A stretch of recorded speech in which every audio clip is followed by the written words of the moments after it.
Hello everybody and welcome to Absurd Hypotheticals, the show where we overthink dumb questions so you don't have to.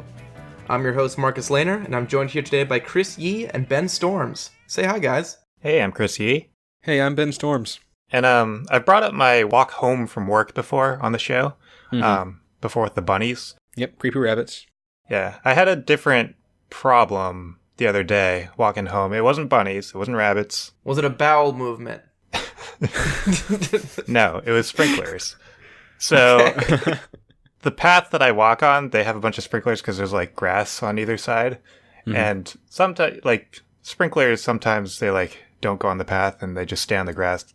But this one, they did a full 360 and they clearly went on like directly on the path. And it was like a bunch of them for like the whole path. Oh no. So I had two options. I could either go around, so the way it's set up, I would have to probably walk an extra block around and then like do it that way. And it'd probably be like another 5 minutes. I didn't want to do that. Well, no, of course not. You never actually change your path to avoid sprinklers. Yeah. I mean, I was very clearly going to get wet, but I kept my eyes on them. And I saw like a very specific timing. I was like, "There's a window that I can make it." You Chris played briefly Frogger. saw into the matrix. Yeah, you played Frogger with your, dryness at risk, basically. Yeah.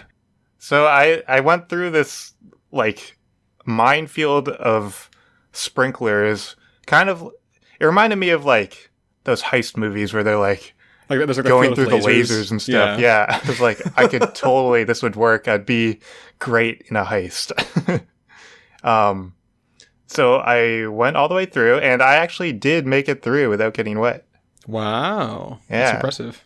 So now I like want to start a heist. Want to rob like a museum or something.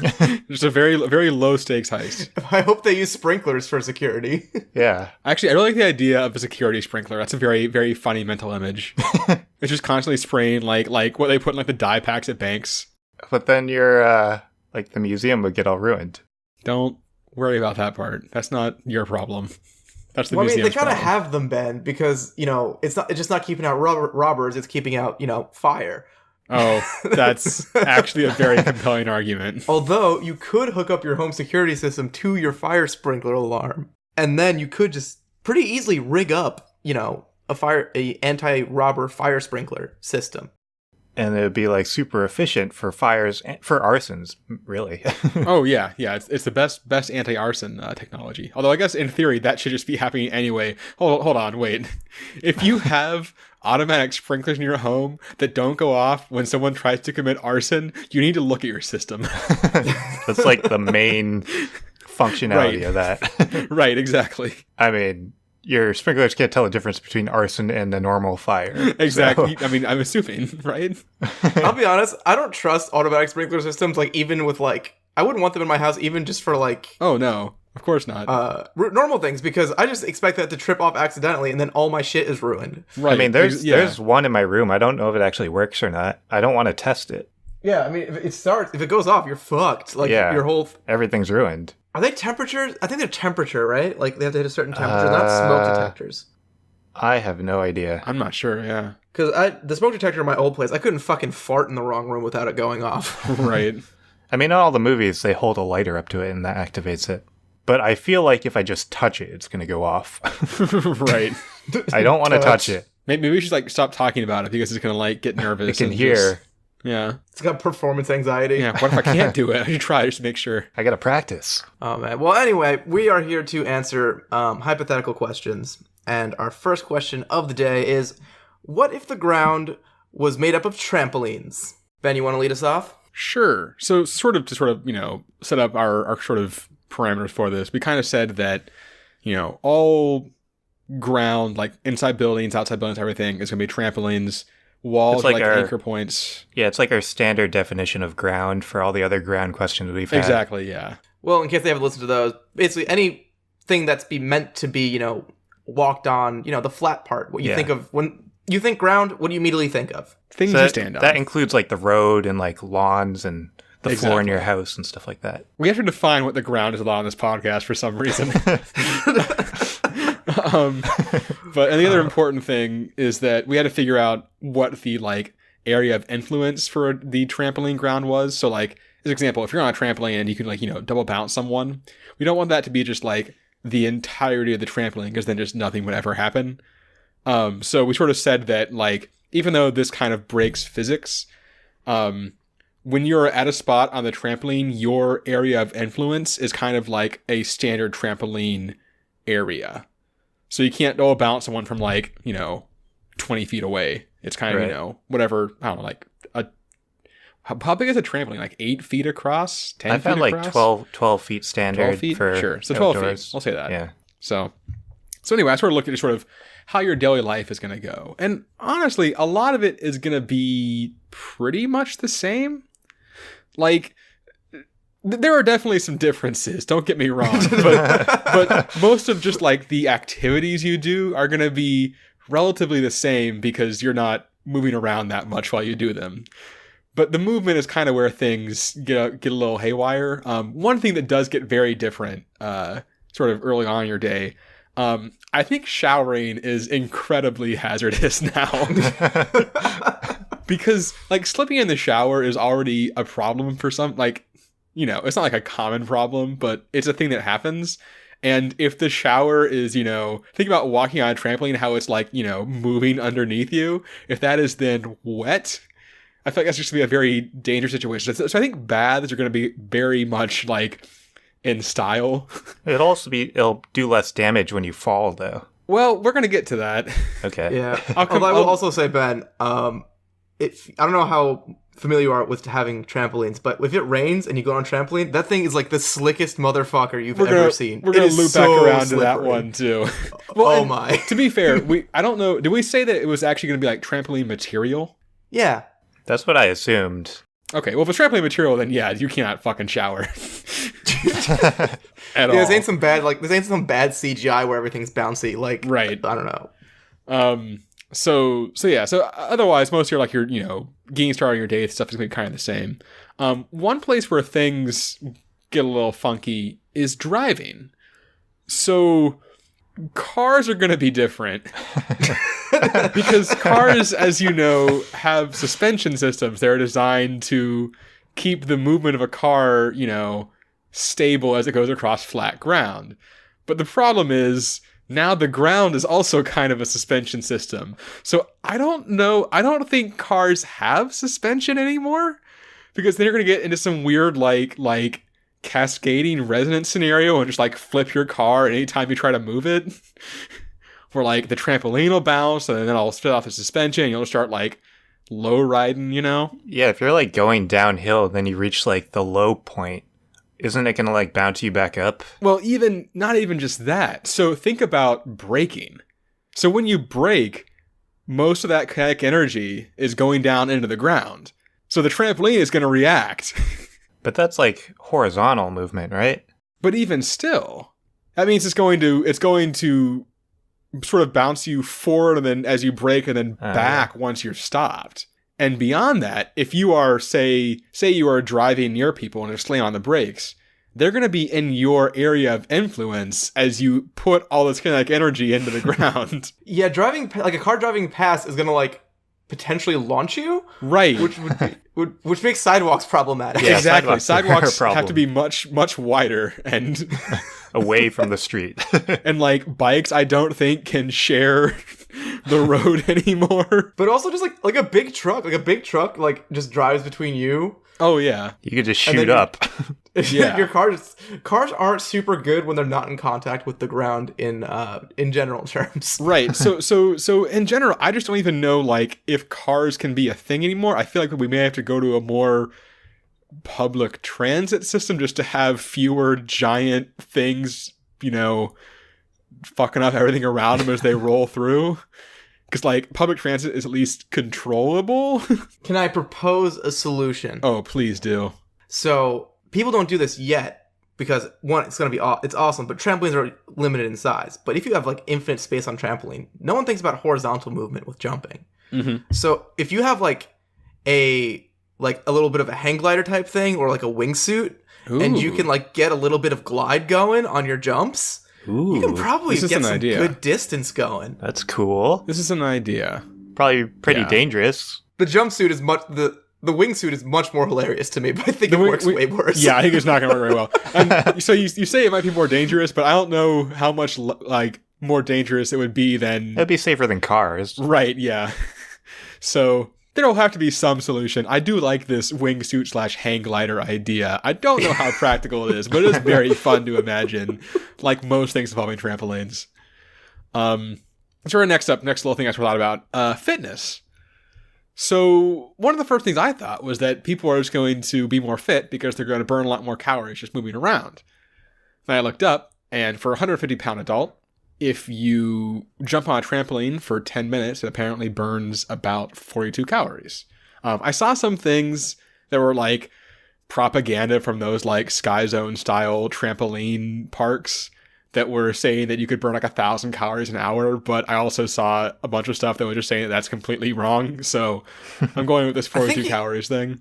I don't think you can burn 1,000 calories an hour. Yeah, like I don't if you're think running that a marathon. works. Yeah, no. So 10 minutes jumping on a trampoline apparently burns about 42 calories. There was some variance in numbers I was seeing, but that's, close enough. 10 minutes walking burns actually also 42 calories. So it turns out there's not really a difference there just in terms of like caloric stuff. Although one weird thing, so I did look up the world record for trampoline bouncing, and complete grain of salt here. This is not from like Guinness. This was the most reliable one I could find.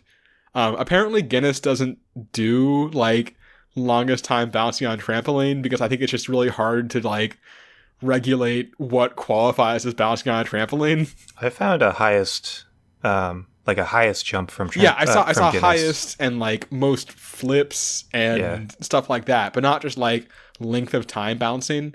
The world record, according to the one that I found, was like an hour and 30 minutes, which seems low if you're only burning as many calories as you do walking, because I can walk longer than an hour and 30 minutes. Well, I mean, it's not about how much like physical energy you're expending. I think it's your fucking legs. Your legs are gonna give out, man. I guess. Yeah. Oh, everyone's gonna have really gross and jacked up legs. So I thought about that too. So one of the fun things I thought about is that people's calves are just going to be excellent in general. And then one of the things, so one of my favorite like little tidbits about like the Middle Ages was that if you were like really fat, it was assumed that you were wealthy because you could afford to eat a bunch. So now I think if you don't have really good calves, we're going to assume that you're like high class because you don't have to like ever move around or anything. Because you can afford that hang glider. And you can afford that sick ass hang glider, exactly. So now looping back to something that came up earlier, injuries. So just quick aside, while looking up like injury numbers, I found the excellent Wikipedia page, toilet-related injuries and deaths.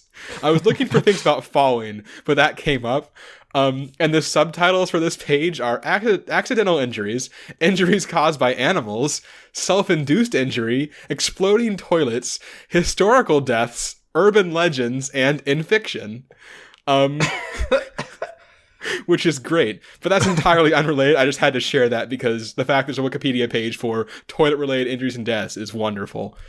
But yeah, apparently globally, like 646,000 fatal falls occur per year.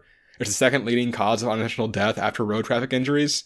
And in the U.S., falls cause about 8 million emergency room visits per year, which is like 21.3% of all emergency room visits, which is the leading cause. And my first thought was, this is going to be better because you're going to fall and bounce.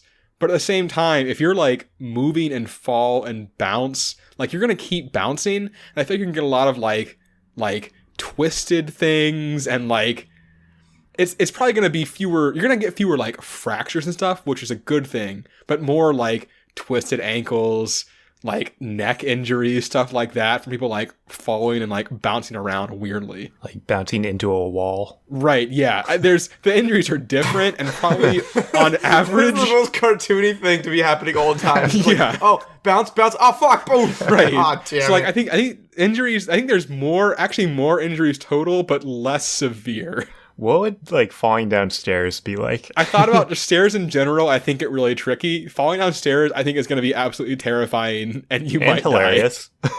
Hilarious to an observer. The problem is that most staircases at the end have like a wall, and you're going to hit the bottom and just bounce up into that wall, which isn't great. And then finally, as Marcus brought up, weather. So rainy days, it's going to be pretty hard to go outside just because slick trampolines, not good. If it's snowy or icy, I think you just cannot leave where you live. I think you just can't. Imagine an icy trampoline. You will die. Yeah, actually, I don't think you'll be able to get going far enough to actually die. I think you will just you'll die because you'll immediately fall down and then slide out into the middle of the road, and no one will be on it, but you just won't be able to get back to anywhere that's not outside.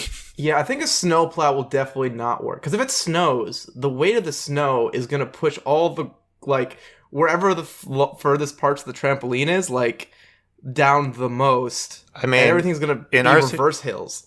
Yeah, I guess so. In our situation, the trampoline is indestructible, so it can't break. Yeah, so it won't break. It can't. Yeah, it won't break, but it'll deform a lot due to the weight. Actually, hold on. If it snows, aside from the slickness, is it easier to walk around? Actually, I would think so. Yes. Yeah, I think so. You just get a pair of snowshoes. You can walk on top. So I guess if you have enough snow that you don't have to actually walk on the trampoline anymore, I think you're good. That's when you go do stuff. Real estate prices in Buffalo skyrocket overnight. Where you can almost live normally. Well, normally for them. Right. Well, yeah, you're still in Buffalo. Hey, Buffalo. Love you. I've never been to Buffalo. It's probably a terrible place. Anyway, that's basically what I have. Chris, what do you have? So, for standard trampolines, there's usually a weight limit. But in our little situation we've created, there is no weight limit. You can have as many people as you want. So I wanted to look at a situation where there are a lot of people concentrated in one area. And what I came up with was a concert, like a music concert.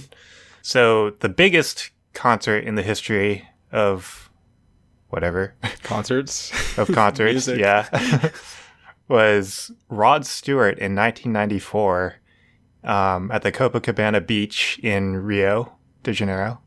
And it was 3.5 million people. Wow. What? Yeah. That seems impossible. It sounds impossible, but it happened. So, that's a lot of people. I thought you were going to be Woodstock. I was going to be like, okay, I got it. No, it was Rod Stewart. By the way, that's slightly under 3.5 times the population of Rhode Island. I just Googled all that concentrated on one beach. Yep. Now imagine if that was on a trampoline.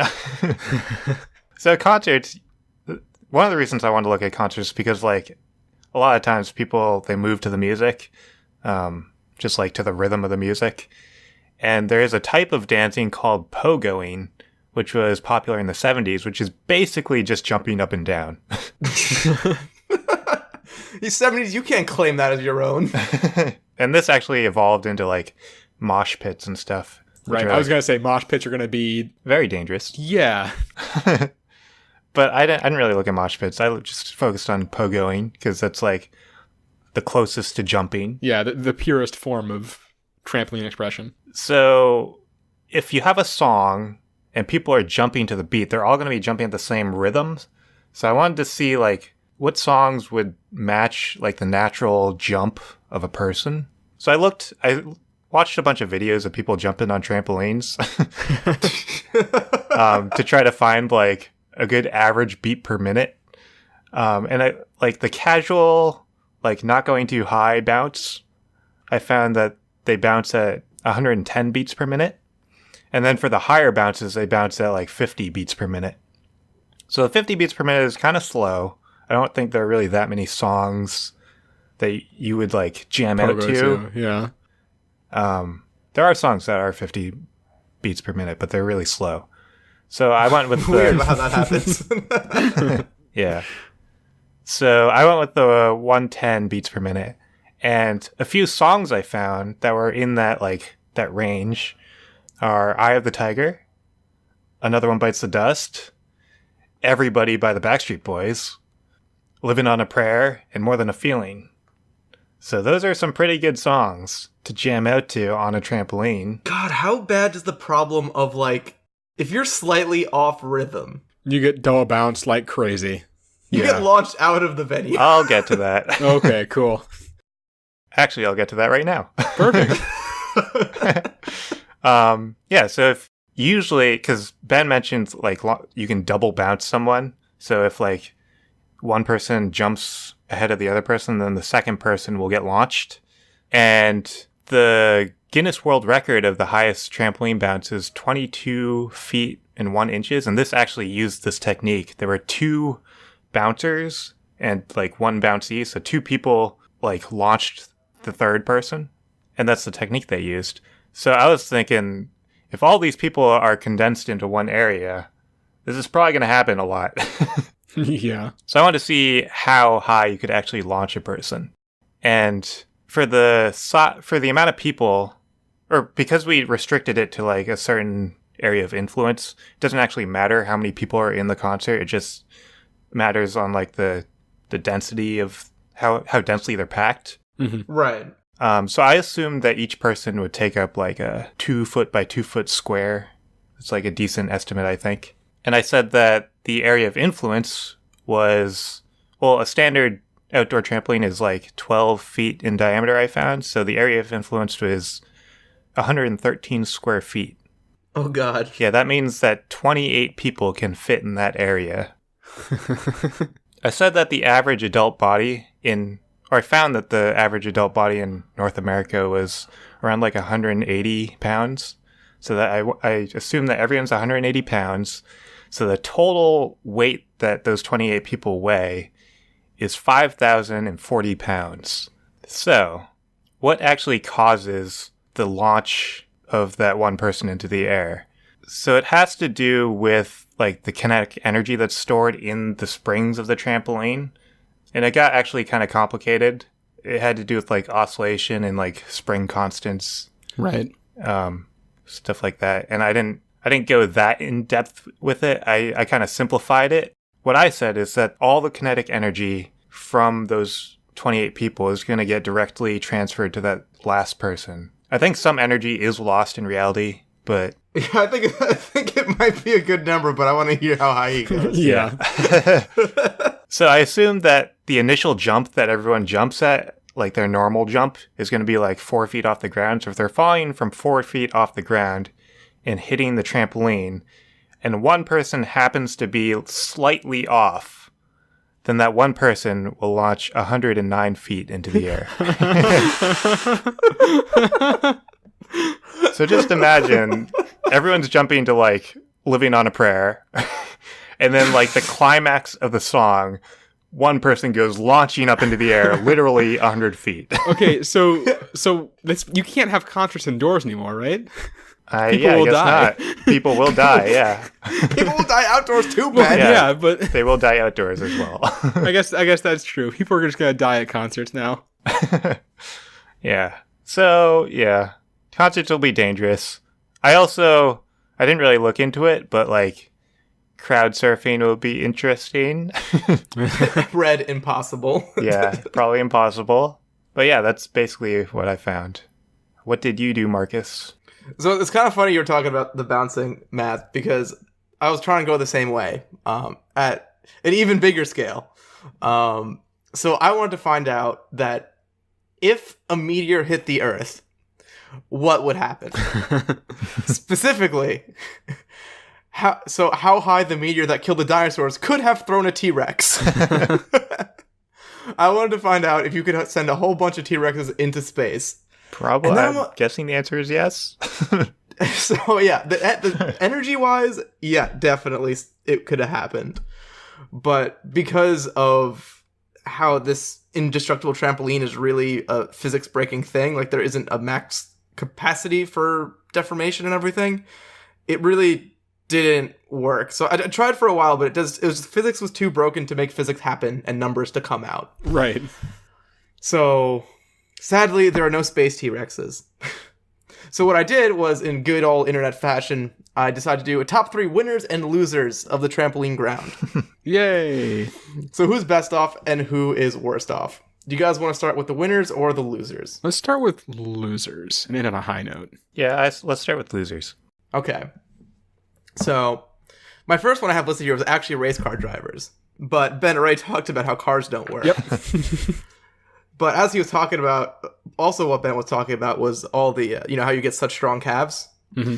Which got me thinking, actually, one of the biggest losers is got to be cows. Because of animals that are not going to fare well on a bouncy ground, cows have got to be near the top of the list. I feel like just anything that moves by, like, galloping, right? That doesn't work anymore, right? Yeah. Like, cow tipping's a thing, right? Like, cows are just going to be tipped all the time. They'll just bounce right back up. They're not going to, though. Cows are not going to know what the fuck is going on. What happens if you... Wait, hold on. What happens if you drop a cat on a trampoline floor? I think you get scratched, I think is what happens. It attacks you. Well, yeah. But so like, initially it lands on its feet, but then what happens? I don't think cats weigh enough. I think cat would just be like, nothing. I feel like a cat would, like, cling to it. Yeah. Oh, yeah, they would definitely hold on to it. Cats will become the new, like, they'll become immobile. Right. Yeah. Does anyone have it worse than cows? Cows are pretty actually, bad. The tortoise has to have it the worst. I mean, is a tortoise affected? I feel like any light animal isn't really affected. It's the heavier animals. Well, except that if something goes by them, they get flipped on their back, and now they have just no shot. Yeah, like, on a perfectly flat ground, they can maybe have a chance of rolling themselves over, but if they get into that little divot of their weight, they're never flipping over. Mm-hmm. So that is my first loser. Cross out race car drivers, write cows. Done. In the book. Good substitute. Second one. Waiters and waitresses. Oh, no. Because, yeah, you're talking about how, like, your daily life's not affected too much, but if your daily life is carrying food and drinks that in any kind of balanced fashion... I've always been really impressed with their balance. Yeah, I'm going to be even more impressed now. I'm gonna be super they can do it with roller skates. So maybe Oh, they can does do it with that makes it trampolines. worse. We should start a trampoline restaurant. Oh, I thought you were going to say try a trampoline roller skate park. That too. Make everyone I don't think sign Chris was 8 saying- waivers. I think I want to clarify for Chris. I don't think he was saying delivering food on a trampoline is easier with roller skates. I think he was saying waiters and waitresses at places like Sonic already do it on roller they've skates. done it Therefore, before. trampolines aren't that much harder. That makes but I think they really much more are. sense. Yeah, trampolines are definitely harder. Yeah. Because, yeah, rollerblades, like, at least give you, like, that smooth...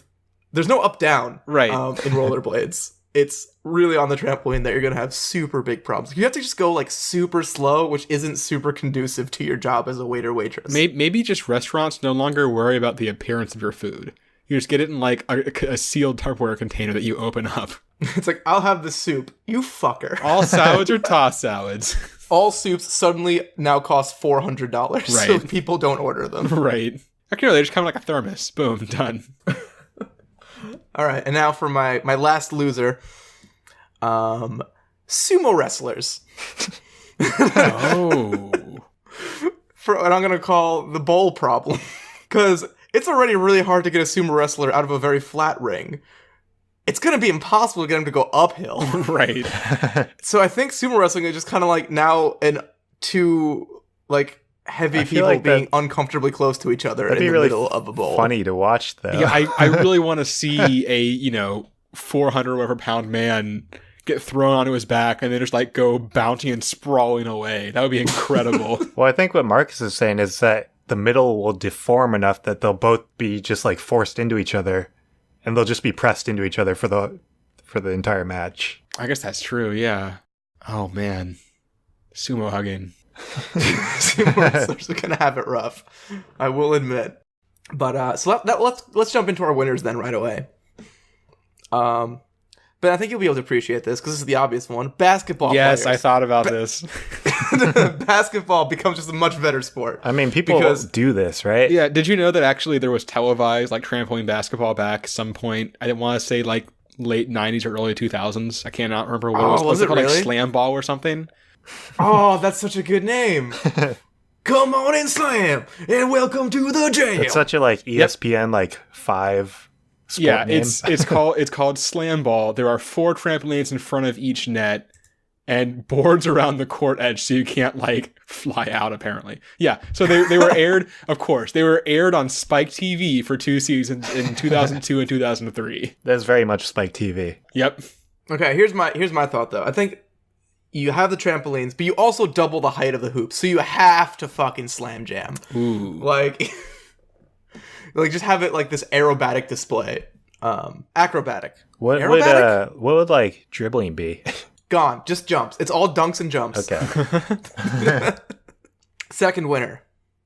Ben talked a bunch about injuries, so I almost ditched this, but he didn't cover the person who's actually what doctor is going to make the most money, and it is the Band-Aid salesman, because people are going to have just perpetually skinned elbows and knees. I like that you called a Band-Aid salesman a doctor.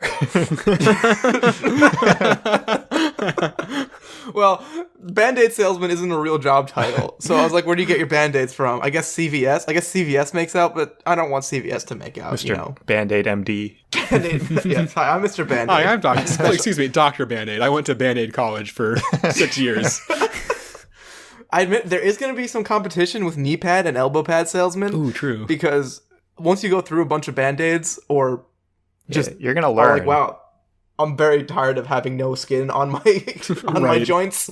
Actually, does everyone just wear like motorcycle gear all the time to avoid like skin stuff? That's an option. I spend most of my life trying to avoid skin stuff. Yeah. And then my last winner I got on my list here is firefighters. Huh. Because I think half of a firefighter's job, at least, is either like getting people to come down from or going up to get people from high places. This Cats is true. too. Cats too. So like, you go with a fire truck. You don't have to go with a fire truck. You can just see a fire and someone's like, "Help me! I'm on the second floor," and you can be like, "Jump!" Just fucking. You don't even have to trust fall. Just jump. I don't even need to bring any of the equipment. Just do it. And like, I think it makes getting a cat out of a tree easier too, because like, to get a cat out of the tree, you do have to worry about the cat's safety, like, because the cat's not going to jump. Yeah, Right. The cat's not going to jump or not want to jump, and if you do something to directly make the cat fall, you could injure them because they fall 10 feet. So you have to like pick up the cat and carry him down, which is really not a great proposition if you know how cats work. Right. But now you don't really have to worry about the cat falling down because he's going to be fine if he lands on the trampoline. So just like shoot him with the fire hose. I don't know, like knock the cat out of the tree, or maybe scare the cat out. Like maybe not directly hit the cat with the fire hose unless there's like a low setting because those do a lot of damage. I don't think there's a low setting on fire hoses. There's like a knob you can. It has a put out fire setting Yep. and an off setting. Yep. Yeah, it's just got off and oh fuck, there's a fire. But yeah, that's my top 3 winners and losers of the trampoline ground. Nice, I like it. I like it. Yep. And I think with that we can move on to our regularly scheduled break. This week's ads have gone missing. Instead, chill to these sweet smooth tunes.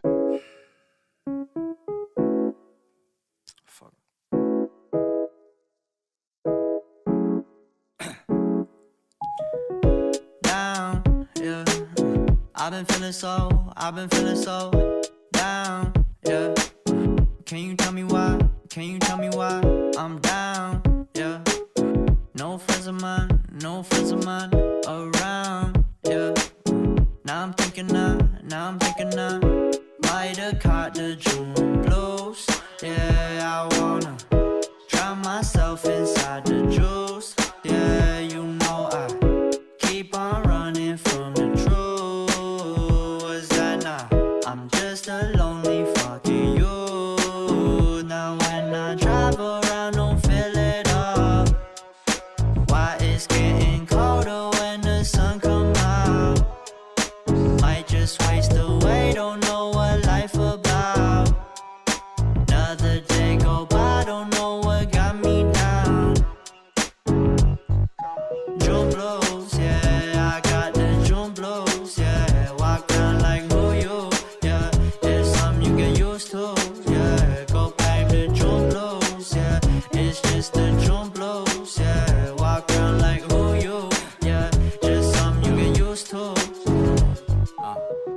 breaking news got me breaking. I was present, hopeless, praying. Struck down at 20, plenty left to put behind you. You ain't peaked, devil's speaking, now they speaking about you, leave it alone.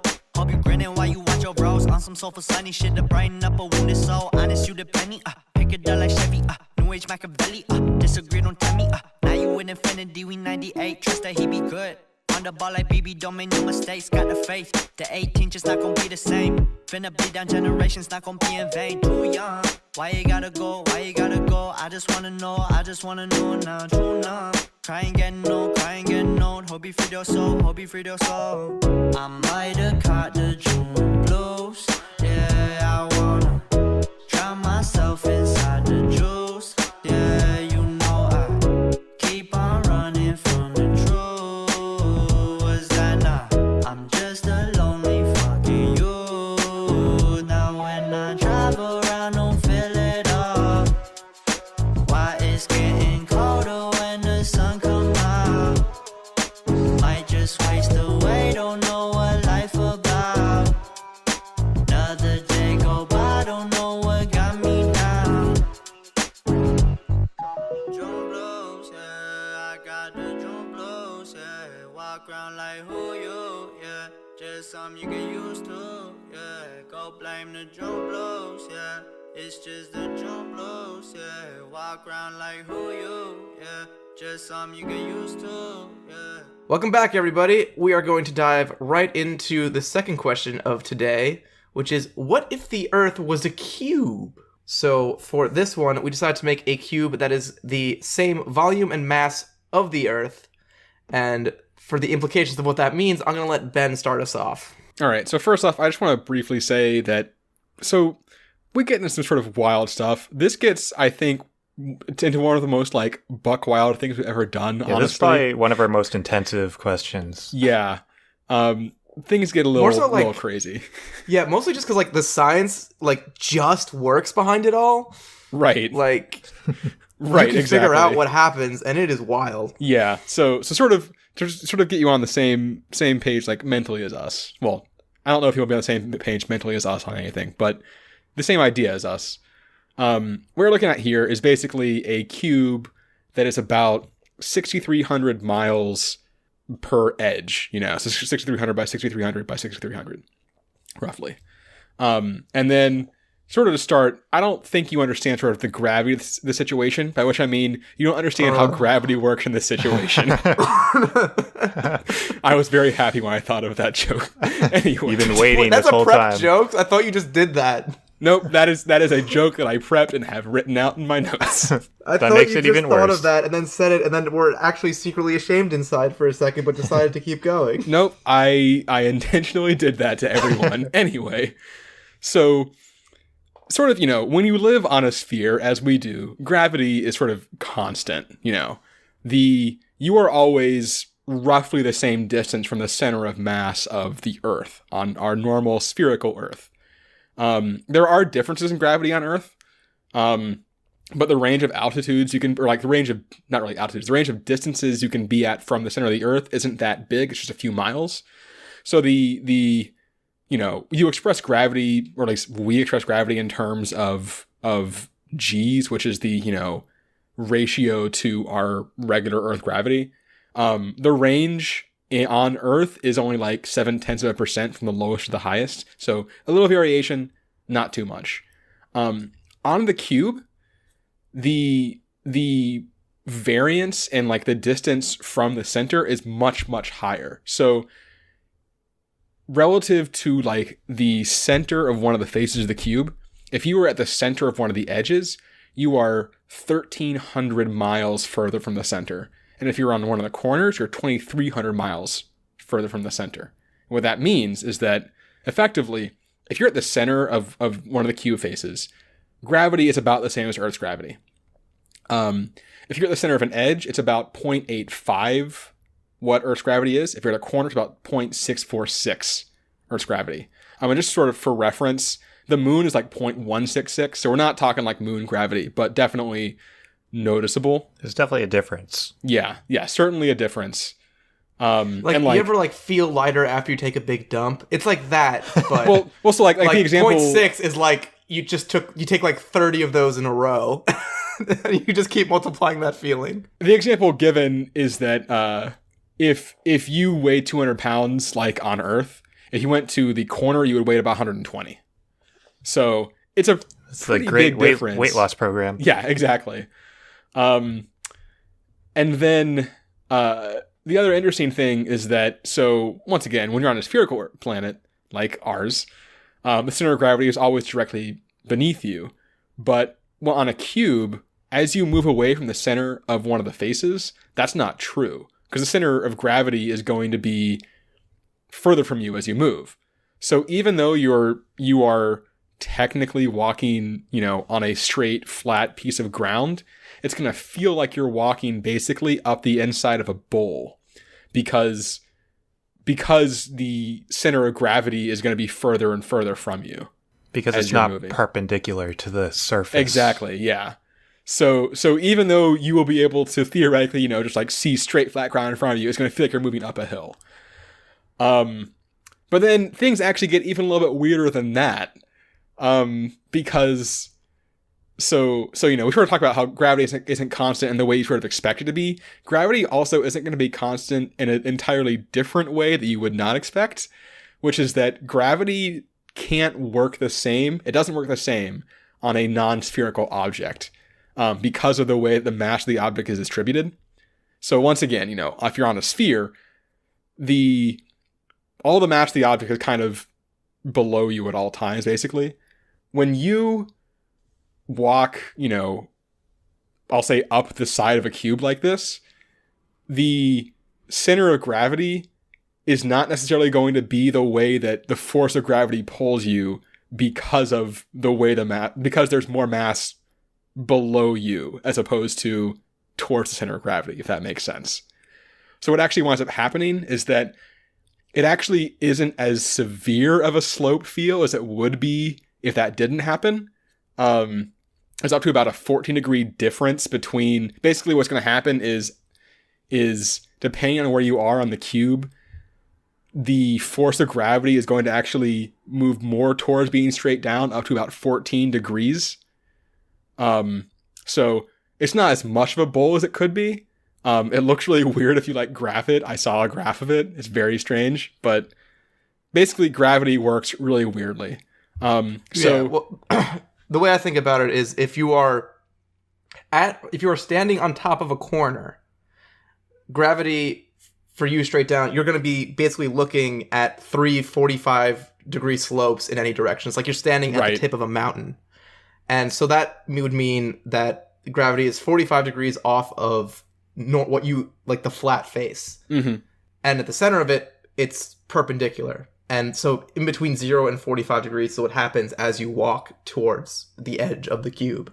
Yeah.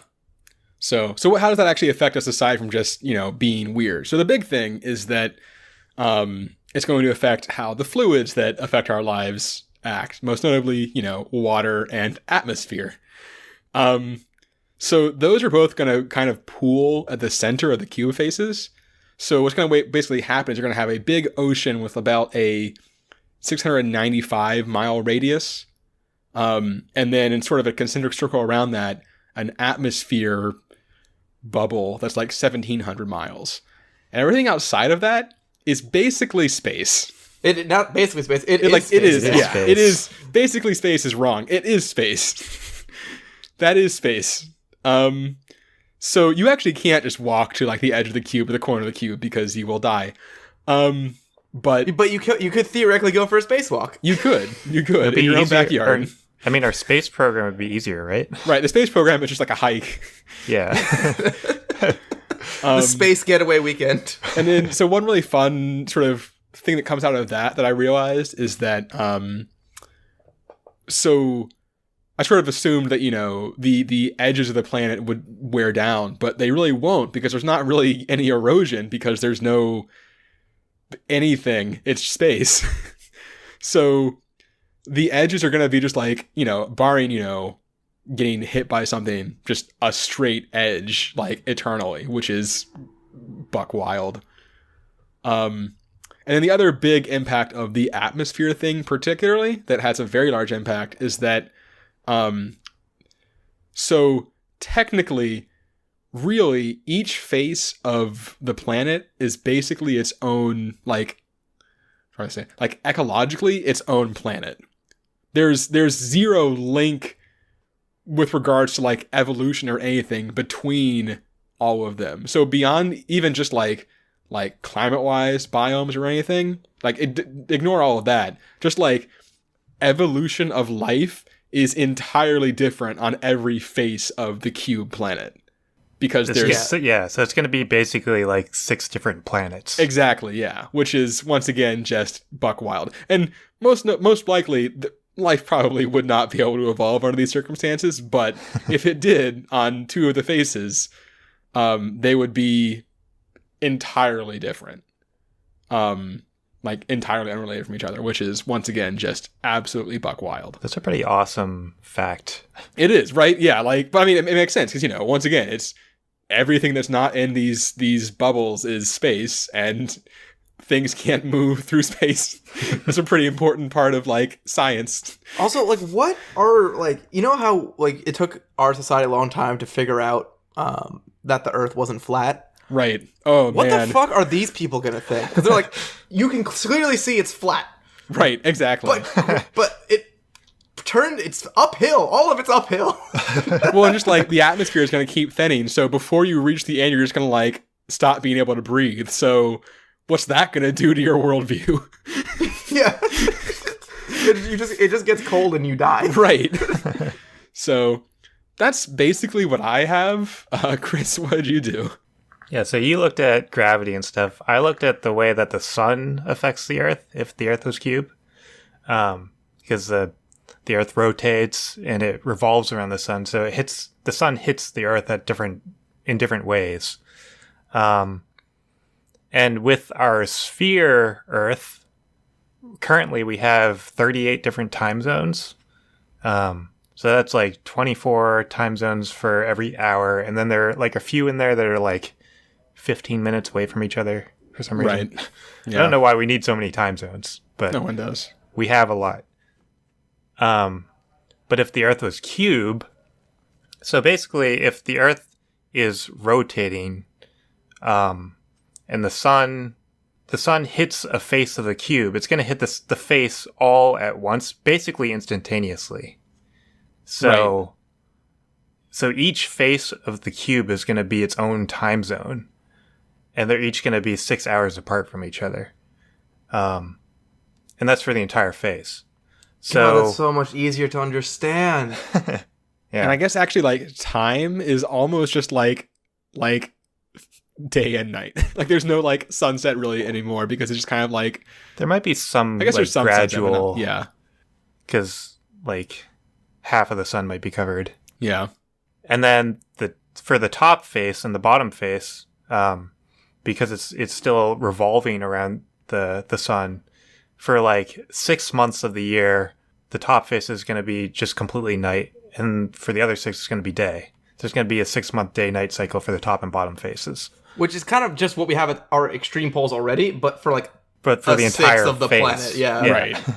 And then next I looked at the way that the seasons are affected, because the Earth is at a tilt. It's at a 23-degree tilt, and we said that it keeps that tilt. So there's a misconception about why the seasons actually happen. A lot of people say that's because the Earth tilt puts parts of the Earth closer to the sun, but it has nothing to do with distance to the sun.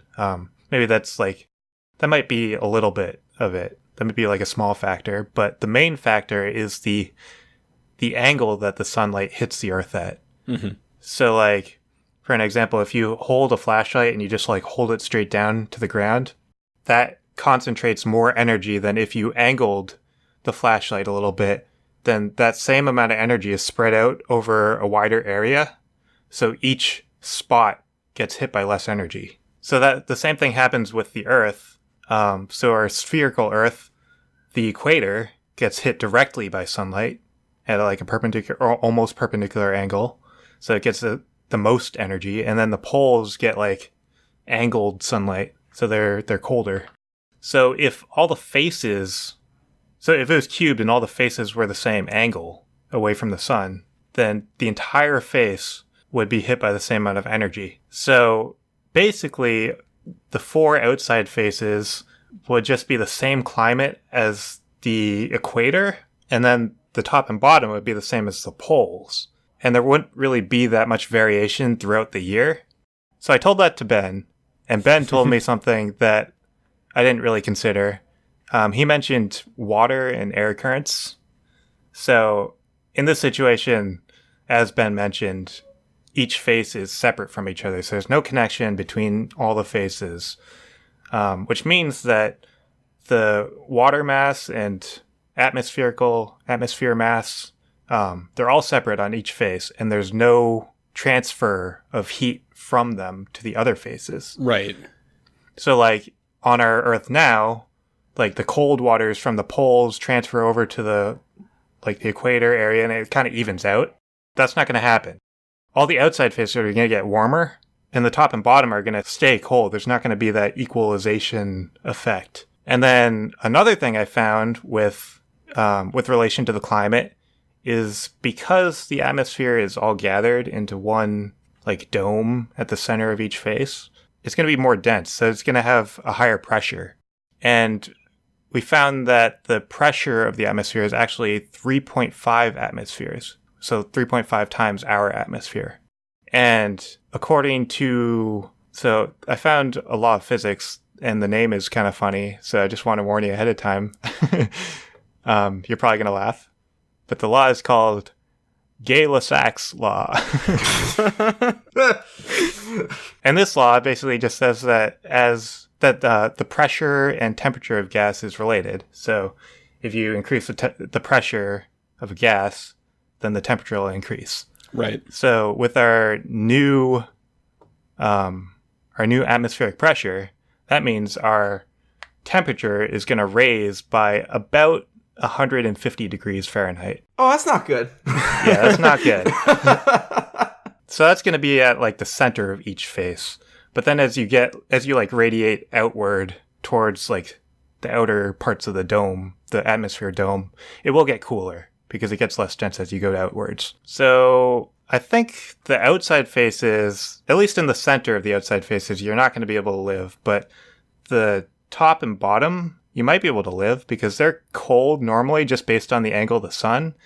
But the pressure makes them kind of livable, right? Well, I can tell you more about that so I was covering where you could live on the Earth cube planet. So basically what you need is obviously land and atmosphere. Is really the basics that I'm starting with. But just to set the stage one more time, we have our cube, and in the center of each cube, there is an ocean, which is 1,300 miles in diameter. And then there is a sphere on top of that, a dome of atmosphere, which is going to be 3,400 miles in diameter. So that gives us basically a band of 1,000 miles around the ocean that has both land and atmosphere. Unfortunately, our atmosphere isn't just a wonderful safe bubble everywhere that it touches. As Chris was mentioning, because of this bowl effect that gravity has on this cube shape, the atmosphere will be 3.5. The air pressure will be 3.5 times more than that of regular Earth. So my first question is can we handle that? And so the average human can withstand up to 70 atmospheres of pressure at one time. Oh, wow. Wait, that's a lot. higher than I expected. Which is great. Well, no, yeah, that's good news. But not long term. Oh, okay. But not long term. That makes more sense. So the problem doesn't actually, it's not that much pressure. Like, we're not going to get crushed into a tiny ball. The problem lies in our breathing. So our lungs rely on the pressure difference between the lungs themselves and the air in order to transfer oxygen. And the ability of them to do that is based on the air pressure. And at any air pressures higher than 2.5, that process stops functioning, sorry. And on the reverse, also anything less than half an atmosphere of pressure is no good. So we can only survive between 0.5 and 2.5 atmospheres long term. The atmospheric pressure is based on basically how much the atmospheric pressure is equivalent to how much weight of air is above you. So if you just take a column of where you're standing and just shoot it all the way up to space and weighed all the air that was on top of you, that will give you your atmospheric pressure. So in order to reduce the amount of weight, we have to start going up. And because of the weird way that gravity works, gravity's still working as a circle, more or less, on our cube. So if we start going towards the outside of our cube, we are actually have less air on top of us. So, doing all sorts of crazy math. On cube Earth, you could survive at quote-unquote elevations between 3 and 12% of the height of the atmosphere, assuming that the concentration is about the same amount on Earth. I actually found it interesting that 80% of the mass of our atmosphere is in the bottom, 10% of the height.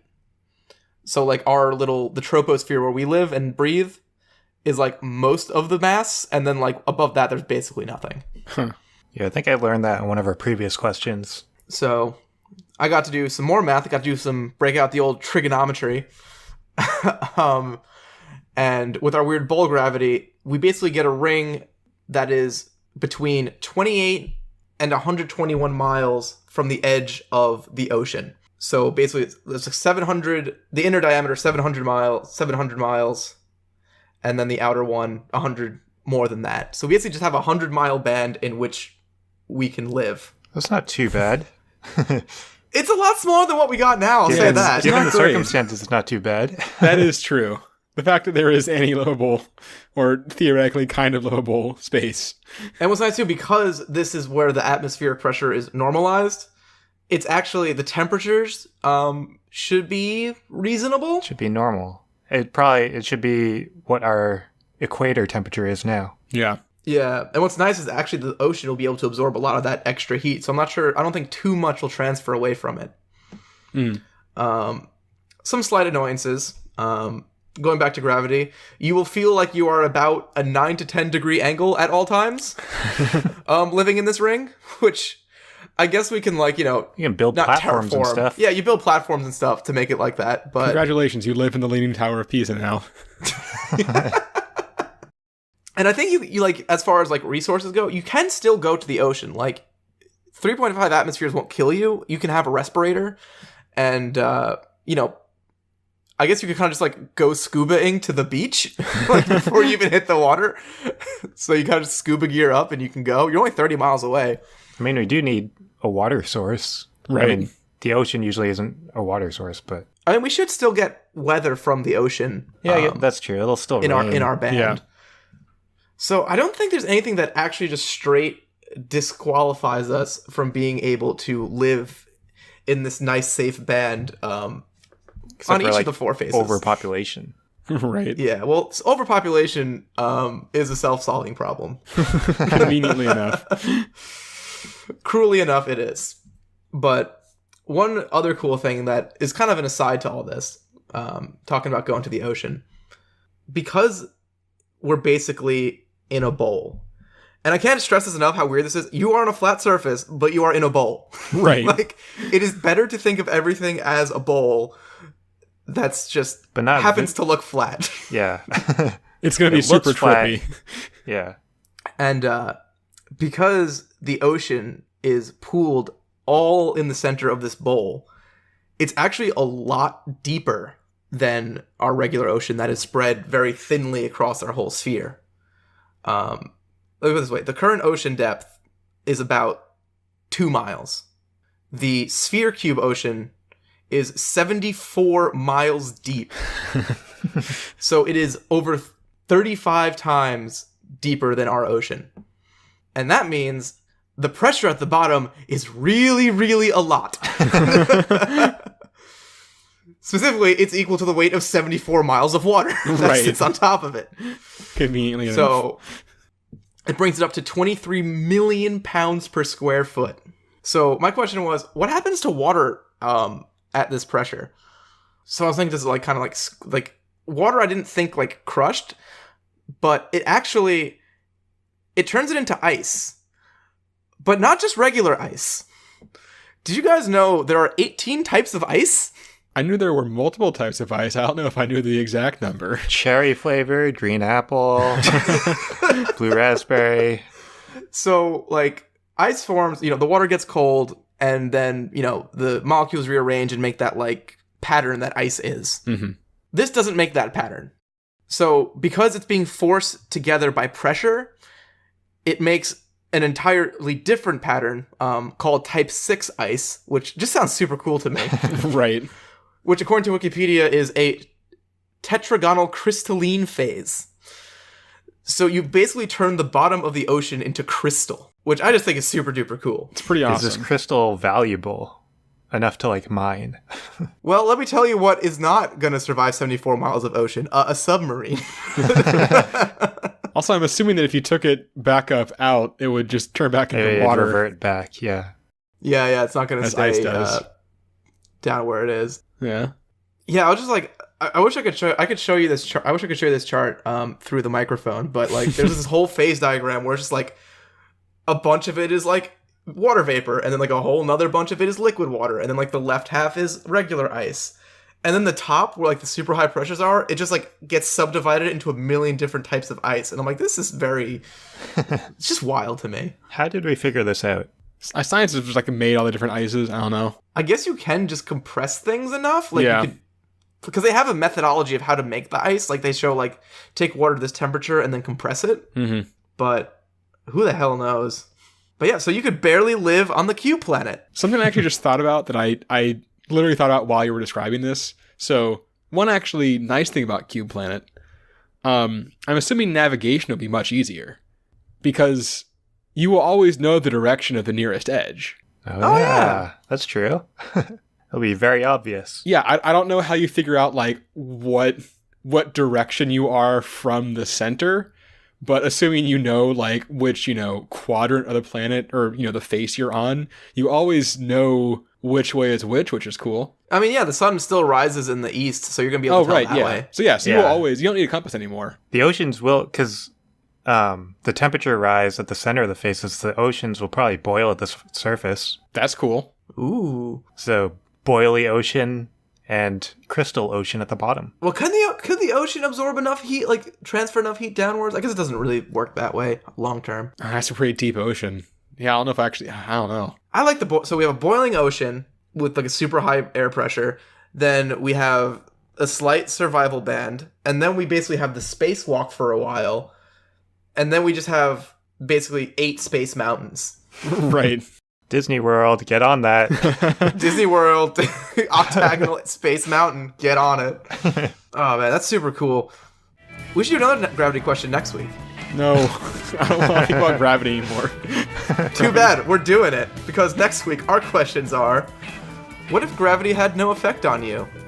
And what if all animals were as smart as humans? If you have any questions, comments, or your own hypothetical idea you want us to answer, let us know. You can reach us by email at absurdhypotheticals@gmail.com. Send us a tweet at absurdhype. That's HYPE hype. Visit our website, www.nerdchomp.com/absurdhypotheticals. And if you enjoyed the show, don't forget to subscribe and leave us a review on iTunes. It really helps out the show and lets us keep making it for you.